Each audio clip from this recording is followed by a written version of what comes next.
நம்ம சேனல்ல ப்ரோ ஒருத்தர் என்டோல யூஸ் பண்ணி ஏர் எப்படி ரிமூவ் பண்றதுன்னு கேட்டிருந்தாரு. ஸோ அதுக்காக தான் இந்த வீடியோ. ஆக்சுவலாக ஃபோட்டோஷாப்பில் ஏரை ரிமூவ் பண்ணுறதுக்கு நிறைய டெக்னிக்ஸ் இருக்கு. அதில் சில டெக்னிக்கை மட்டும் நம்ம இன்னைக்கு பார்ப்போம். ஃபோட்டோஷாப்பில் நம்மளோட சப்ஜெக்ட் ஓப்பன் பண்ணிட்டு செலக்ட் சப்ஜெக்ட் நம்ம கொடுக்கலாம். கொடுத்தீங்க அப்படின்னா உங்களுக்கு டேரெக்டாக சப்ஜெக்ட் செலக்ட் ஆகிடும். அப்படி இல்லை அப்படின்னா நீங்கள் ஓல்டு வெர்ஷன் யூஸ் பண்ணுறீங்கன்னா பென் டூல் யூஸ் பண்ணி ரஃப் செலக்ஷன் பண்ணலாம். ரைட் கிளிக் பண்ணி மேக் செலக்ஷன் கொடுத்து ஓகே கொடுத்துக்கோங்க. அப்புறம் செலக்ட்ல போயிட்டு செலக்ட் அண்ட் மாஸ்க் கொடுங்க. இது கொடுக்கறது மூலியமா நம்மளுக்கு வந்து ரிஃபைன் பிரஷ் டூல் வந்து இங்கே வரும். ரிஃபைன் ஏஜ் பிரஷ் டூல் வந்து நம்மளுக்கு இதில் வரும். ஸோ அதை செலக்ட் பண்ணிட்டு லெஃப்ட் சைடு நீங்கள் இந்த ஏர் மேலே அப்படியே ப்ரஷ் பண்ணுங்க. ஸோ உங்களுக்கு அந்த ஏர் டெஃபினேஷன்லாம் திருப்பி கிடைக்கும். ஸோ இது பண்ணி முடிச்சுட்டு இங்கே அவுட்புட் செட்டிங்ஸில் ரைட் சைடு டீகான்டாமினேட் கலர்ஸ் கொடுத்துருங்க.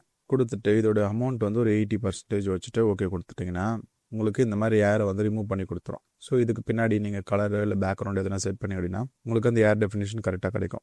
சேனல்ஸ் யூஸ் பண்ணி எப்படி பண்ணுறதுன்னா நீங்கள் ஃபஸ்ட்டு சேனல்ஸில் போயிட்டு அதில் எந்த கலரில் ஏருடைய டீட்டெயில்ஸ் வந்து கரெக்டாக தெரியுதுன்னு பார்த்துக்கோங்க. அந்த கலரை சூஸ் பண்ணிவிட்டு அதை அப்படியே டூப்ளிகேட் எடுத்துக்கோங்க. இதில் வந்து கண்ட்ரோல் எல் கொடுத்து லெவல்ஸ் அட்ஜஸ்ட் பண்ணுங்க இன்னும் கொஞ்சம் டார்க்கராக. ஸோ அதுக்கப்புறம் ப்ரஷ் டூல் எடுத்துட்டு ஃபோர்கிரவுண்ட் கலர் பிளாக்காக வச்சுட்டு நீங்கள் டேரெக்டாக இது மேலே பிளாக் பெயிண்ட் பண்ண ஆரம்பிச்சிருங்க. ஸோ நம்மளுக்கு இந்த ஷேப் மட்டும் தான் தேவை கிளியராக ஏரோட சேர்த்து. ஸோ அதுக்காக தான் அந்த சப்ஜெக்ட் மேலே டேரெக்டாக ப்ரஷ் பண்ண சொல்கிறேன். ஸோ இதுக்கப்புறம் கண்ட்ரோல் ப்ரெஸ் பண்ணிட்டு இதை செலக்ட் பண்ணி அப்படின்னா உங்களுக்கு இந்த சப்ஜெக்ட் வந்து செலக்ட் ஆகிடும். நம்ம லேயர்ஸில் போயிட்டு ஸோ அதுக்கப்புறமா இதில் மாஸ்க் கொடுத்துருங்க. ஸோ இந்த மாதிரி ஒரு பேக்ரவுண்ட் கலர் வைக்கிறேன். இப்போ உங்களுக்கு பேக்ரவுண்டில் நிறைய இந்த எல்லோ கலர் எட்ஜஸ் இருக்கு இல்லையா, அது எப்படி ரிமூவ் பண்ணுறது அப்படின்னா நீங்கள் இந்த மாஸ்க்கை செலக்ட் பண்ணி நான் ப்ரஷ் எடுத்துட்டு ப்ரஷ்ஷை வந்து அது ப்ரஷோடைய பிளெண்டிங் ஆப்ஷன் மோட வந்து ஹார்ட் லைட்டில் சேஞ்ச் பண்ணிட்டு ஃப்ளோ வந்து ஒரு 20 to 30 வச்சுட்டு ஆல்ட் ப்ரெஸ் பண்ணி கிளிக் பண்ணி அப்படின்னா உங்களுக்கு மாஸ்க் மட்டும் தெரியும். நீங்கள் லைட்டாக பெயிண்ட் பண்ணுங்க. அப்போ வந்து லைட்டாக ஏரோ சேர்ந்து ரிமூவ் ஆகும். ஸோ அதுக்கப்புறமா இந்த ஏரியாவுக்கு மட்டும் நான் செலக்ட் பண்ணிக்கிறேன். செலக்ட் பண்ணிட்டு ரிமூவ் பண்ணிடலாம்.